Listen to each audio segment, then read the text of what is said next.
Hello, everyone. Well, we're getting a double upload, it looks like, because while I am rendering the previous video about Israel potentially striking Iran and how I'm not wanting it to happen, I'm hoping it doesn't happen, and everything can stay calm, it appears that Netanyahu decided he was going to strike nuclear facilities. So, we're getting this uh, live timeline, I guess. Man, it would be great if they had a feeling with this, or if they had a deal with this. So, um, they need this for the stuff in L.A. is what they need. So looking at this, in the last 2 hours, a lot has happened. So I guess 2 hours ago, that's about 2 hours after I recorded the previous one. Um, Israel carried out strikes on Iran. Uh, about that time, Donald Trump was convening a cabinet level meeting. Iran state TV says their air defenses are going on full alert. Israel strikes dozens of sites across Iran, officials tell Reuters. Israel claims Iran has enough material to make 15 nuclear bombs within days. Which, if this could be, this is a big part right here. If this can be verified and proven that they do have enough fully enriched material to make nuclear bombs within days, that is, I think, justification for striking it, because it, assuming that this is a targeted strike, which Israel is good at doing, whether you agree with Israel or not. I wish that no civilians ever died to Israel's bombs, but unfortunately you have a Hamas keeping citizens and civilians in spaces where they know that Israel has to strike in order to remove their missile systems. I don't think Israel is trying to kill Palestinians. Otherwise, they are the worst genociders in the history of the world. Point is, they're good at precision strikes. Usually, whenever they try to hit a building that has a missile system in it, all the casualties from that strike are from that building. They very rarely are hitting collateral structures. So, the Israeli military then says that it has completed its first stage of strikes. Netanyahu says Iran's main enrichment facility has been targeted. Rubio says the U.S. was not involved in the strikes because, of course, we weren't. We have said this multiple times that we are not going to join that. Then an Iranian media report that there are a number of fatalities in Tehran. Of course there are. If you're hitting any facilities during daytime hours, well, let's see here. What time would it have been 2 hours ago in Israel? Well, I guess Tehran. Tehran time. I say it different every time, so you'll have to. Oh, okay. So they struck it at like 4 a.m. So they struck it at a time with minimal casualty chance. But of course, someone's gonna be there, even if it's a janitor that's there at the wrong time. There's gonna be someone that's probably killed. It would have been absolutely amazing if. Well, I guess it just does it say death or does it say casualties? Because casualties can be injuries. Oh no, fatalities. It's deaths. Yeah. Um, then Iraq closes its airspace and suspends all of its flights. Iran missile and drone attack on Israel expected in immediate time frame, says the defense minister. Explosion is then reported near the Natanz nuclear facility. Israel says its strikes likely killed senior Iranian officials. So it looks like they may have been targeting some Iranian officials and some nuclear facilities.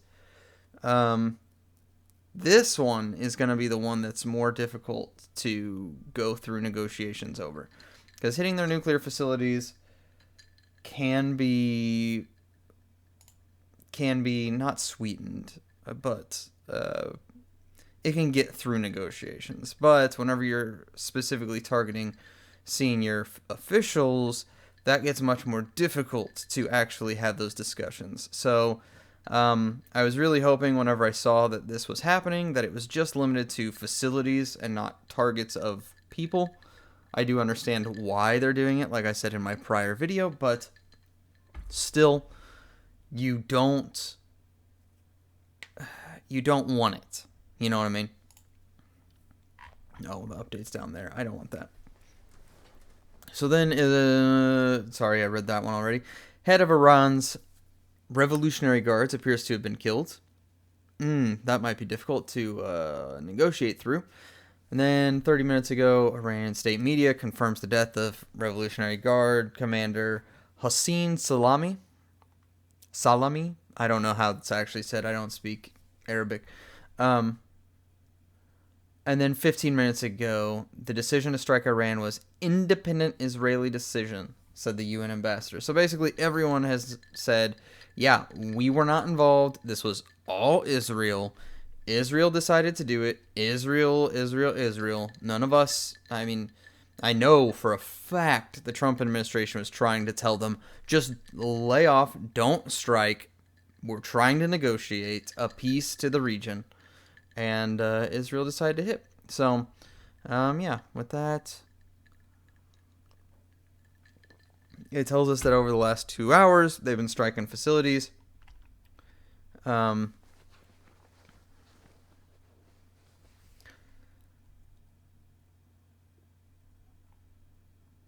yeah, I don't know what the situation with Netanyahu is. I don't know if Israelis are saying we want to just have an all-out war, be done with it, and be safe, or if they're saying we need to stop and Netanyahu's doing it, despite the citizenry saying that. But looks like we got some photos of damage. So, in this case, someone important must have lived here, because if you look at this, I'm not really seeing damage anywhere but like here. This is the one spot that seems to have been hit. This one building got struck. So, yeah, that also, whenever I was saying that if they're striking facilities at 4 a.m., it's probably going to have minimal casualties. But if they're striking a residence, this looks like it's an apartment building of some sort. If they're striking a residence at 4 a.m., that's going to increase the likelihood of a fatality in that case. Looks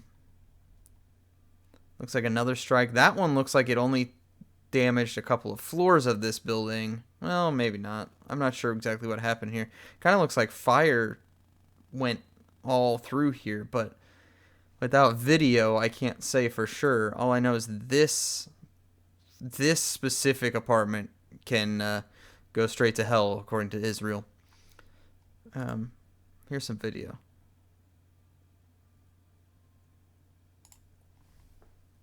That's a big explosion.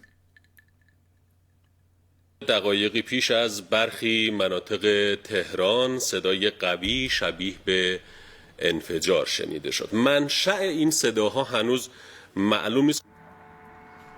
So they didn't know exactly what happened.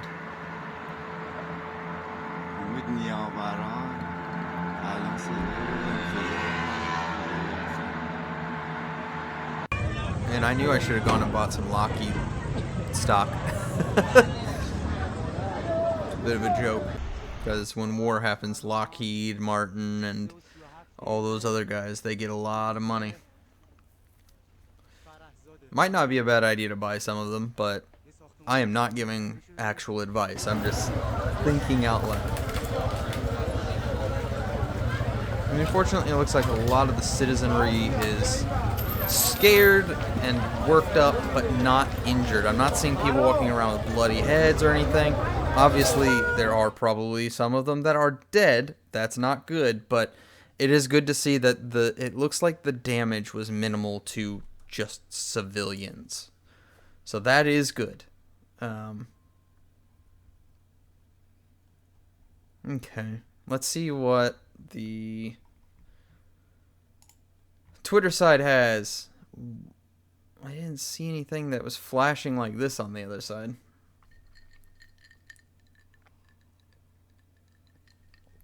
Okay. Yeah, this one's a lot like the one we just looked at, where you can see a bunch of plumes of smoke rising over the city. Yeah.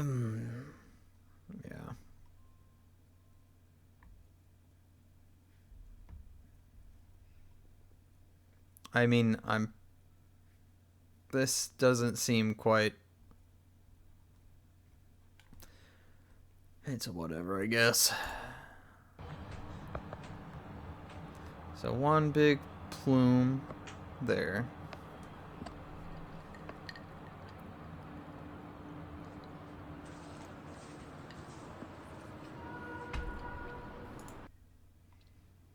Alright, I'm seeing a bunch of smoke and damage in specific locations. I'm curious if this is either a nuclear facility or what that is, because that spot looks like it's got a lot of fire across an area, given the amount of smoke that's coming off and how wide this space of fire is. Let's see what else we can get. I'm just trying to get as much information as possible and put it out. I am doing a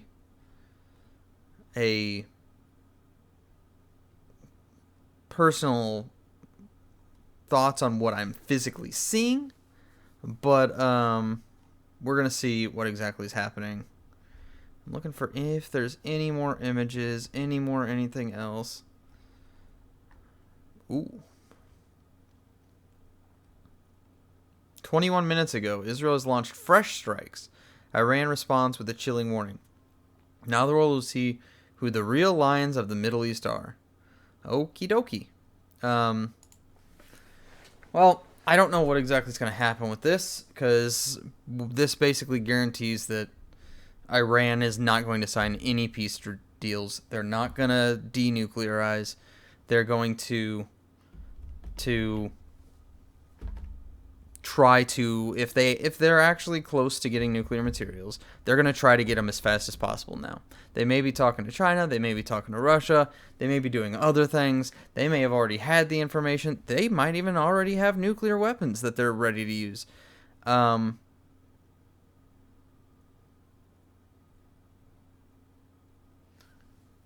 why has Trump not prevented World War III like all his supporters said he would?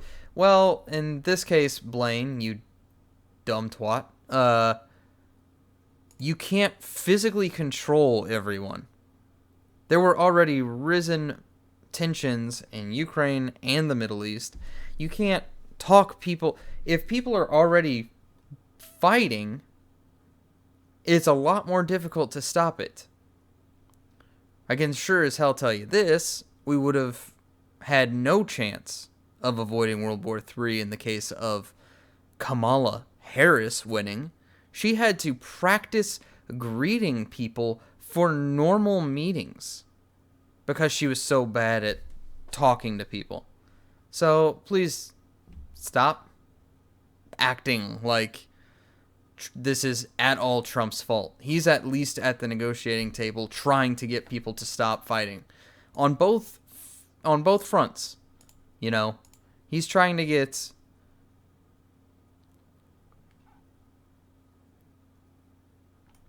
okay. That's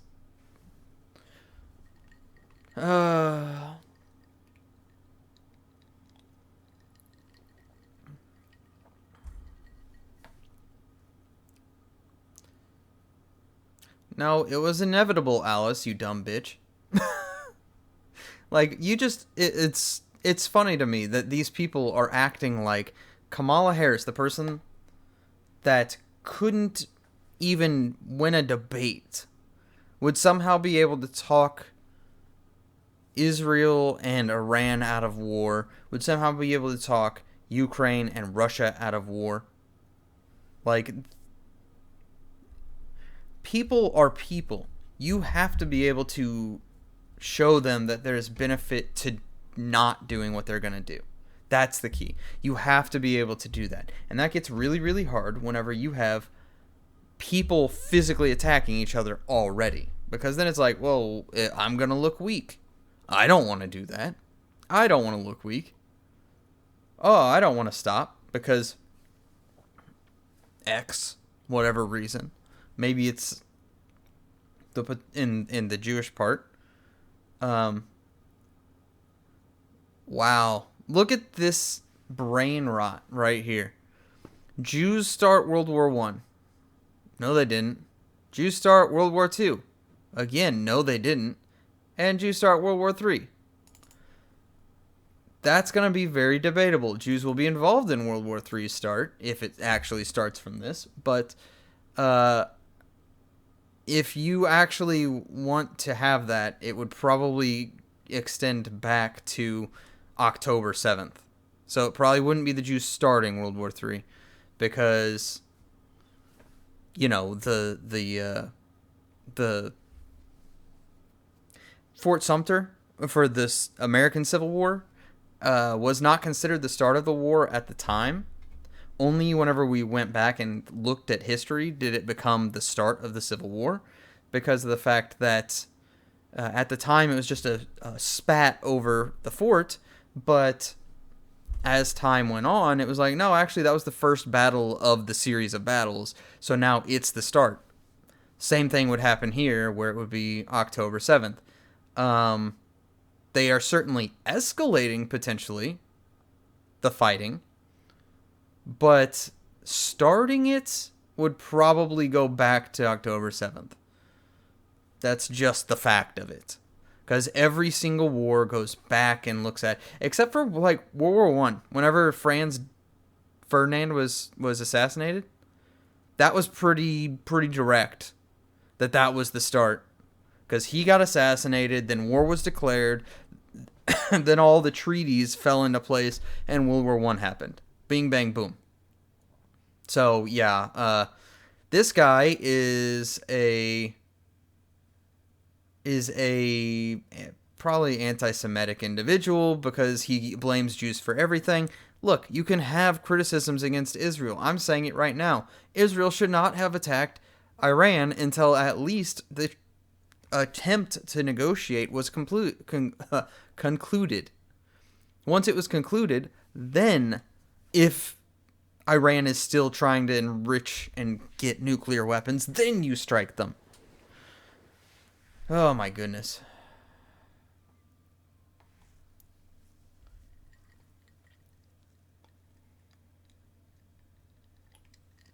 Well, actually, this just proves it. This person's saying there's bad satanic Jews and good godly Jews.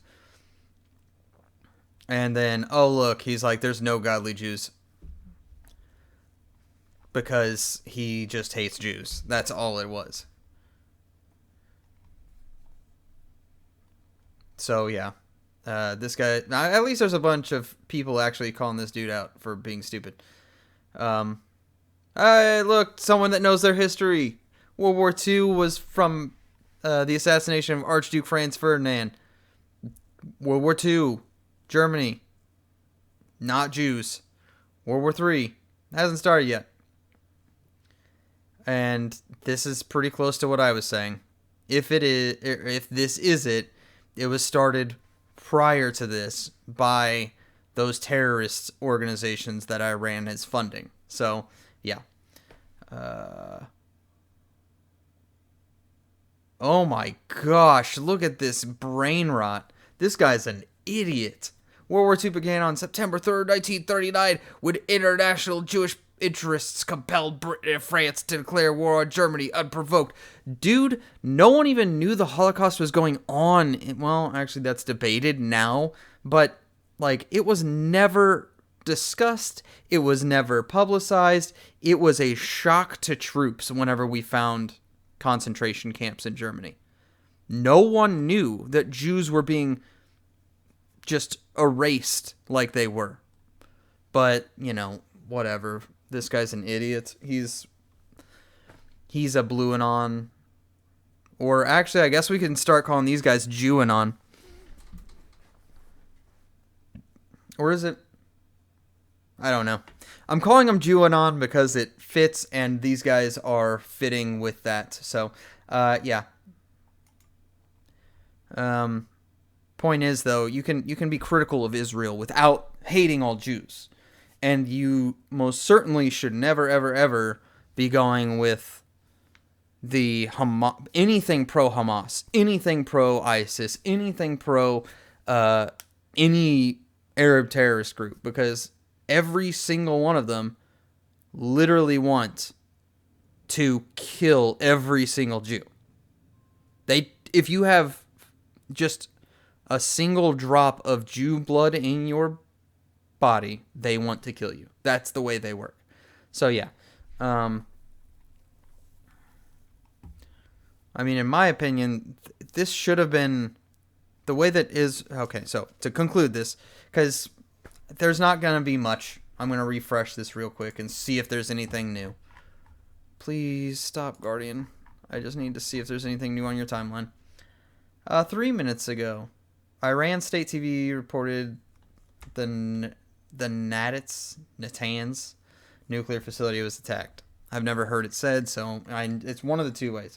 But my final conclusion is this: if I were president, whenever October 7th happened, I would have pushed to say, "Hey, Israel, you go do what you need to do in Gaza. Don't kill civilians, but you go do whatever you need to do to get your civilians back, even if it is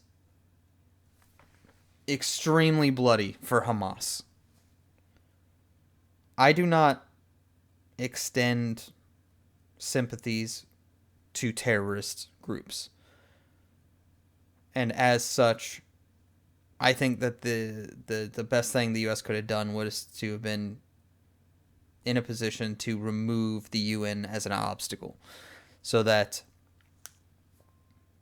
Israel could go target the terrorist cells in those areas and completely eradicate them. I mean completely. Use whatever you needed to use, do whatever you needed to do, seal up their underground tunnels that they've built, and just sit on it. Wait. Occupy. Like, truly occupy. Like, all these people say that Gaza is occupied by Israel's forces. No, it's not. They have a perimeter around it, and that is to keep, terrorists from walking suicide bombs into civilian areas. Because these terrorist groups target civilians. They want to kill your babies. They want to kill your bakers. They want to kill your folks that are just driving to a tech job. They want to kill those people. Keeping a perimeter is required, basically, for them to handle all this. They have not occupied Gaza. I have a family member who went to the Middle East and visited Israel and Gaza, and there were no Israelis in Gaza. They were all at the perimeter, making sure that the Gazans, the Palestinians, stayed in Gaza. That was it. So, anyways, I'd have just gotten out of the way and said, look, we know what you need to do, and we think that you should do it in order to secure your western side of your country. So, go get the terrorists, just like we went and got the terrorists. Don't get civilians, get terrorists, and we're good. You start targeting civilians for any reason, we're going to have a problem. At that point, we're stepping in to stop you again. But personally, I don't think Israel wants to hurt civilians. I think that there's a reason that they drop pamphlets anytime that they're going to strike a target saying, hey, we're going to strike this spot. Please leave the area. We do not want to hurt you. I think that's a pretty good sign for them not wanting to. But I'm sure that there's going to be some real pieces of human waste in my chat, in my comment section, whatever, saying, QAnon stuff. So get out of here. I'll talk to you next time.